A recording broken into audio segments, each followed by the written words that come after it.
What is national emergency, ये national emergency क्यों लगाई जाती है एंड इसकी अनाउंसमेंट कौन करता है, इसमें जो फंडामेंटल राइट्स है वो सस्पेंड हो जाते हैं, कौन कौन से राइट्स सस्पेंड होते हैं, इन सब के बारे में।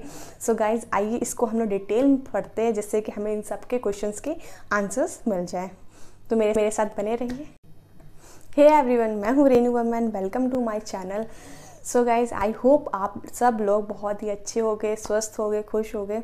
सो गाइज़ आज हम लोग अपना टॉपिक स्टार्ट करते हैं नेशनल इमरजेंसी, जिसे हम लोग राष्ट्रीय आपातकाल बोलते हैं और इसे आर्टिकल 352 में एक्सप्लेन किया गया है। नेशनल इमरजेंसी तभी डिक्लेयर होती है जब हमारे प्रेसिडेंट को भारत या भारत के किसी भी एक हिस्से पर युद्ध या बाहरी आक्रमण या सशस्त्र विद्रोह, इन सारी चीज़ों का खतरा लगता है तो प्रेसिडेंट हमारे इसकी अनाउंसमेंट कर सकते हैं। इसमें एक वर्ड है सशस्त्र विद्रोह, जिसे हम लोग पहले आंतरिक गड़बड़ी ही बोलते थे, बट 44वें संवैधानिक संशोधन अधिनियम 1978 में आंतरिक गड़बड़ी के प्लेस पर सशस्त्र विद्रोह शब्द जोड़ दिया गया है। अब इसको मैं कुछ पॉइंट्स में एक्सप्लेन करती हूँ जिससे कि आप इसको अच्छे से समझ सकते हैं। तो जिसमें से फर्स्ट पॉइंट ये है कि आफ्टर दिस अनाउंसमेंट जो हमारा पार्लियामेंट होता है, पार्लियामेंट को 1 महीने के भीतर ही इसे अप्रूव करना ज़रूरी होता है। सेकेंड अनाउंसमेंट ये है कि स्टेट एग्जीक्यूटिव एंड लेजिस्लेचर का जो वर्क होता है वो हमारा कॉन्स्टिट्यूशन के प्रोविज़न के अंडर होता है। इसका जो इफ़ेक्ट होता है कि state legislative and administrative power of the state centre को प्राप्त हो जाती है, केंद्र को मिल जाती है।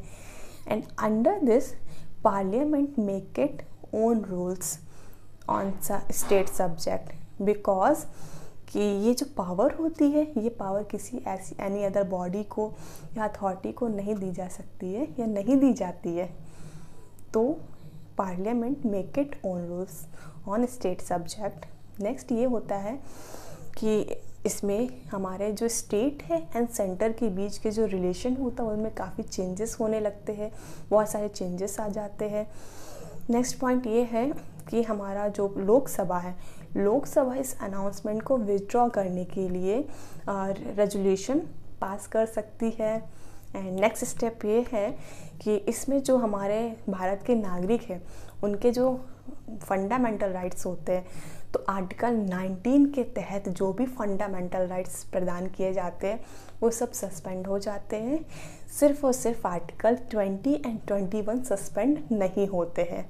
नेक्स्ट ये है कि इस अनाउंसमेंट को करने या इसे जारी करने के लिए जितने भी हमारे प्रपोज़ल होते हैं उन प्रपोज़ल को पार्लियामेंट में एक स्पेशल मेजॉरिटी द्वारा पास होना चाहिए। एंड नेक्स्ट स्टेप ये है कि इसका कोई एक फिक्स्ड टाइम, जो एक फिक्स्ड टाइम ड्यूरेशन, एक मैक्सिमम टाइम ड्यूरेशन नहीं है। इसे प्रत्येक 6 महीने के बाद पार्लियामेंट से परमिशन लेने के बाद इसे अनिश्चित काल तक इस नेशनल इमरजेंसी को अनिश्चित काल तक इम्प्लीमेंटेड कर सकते हैं। अब बात करते हैं हमारे भारत में अभी तक कितने नेशनल इमरजेंसी लागू हो चुकी है। सो गाइज अभी तक हमारे भारत में 3 बार नेशनल इमरजेंसी लागू की गई है।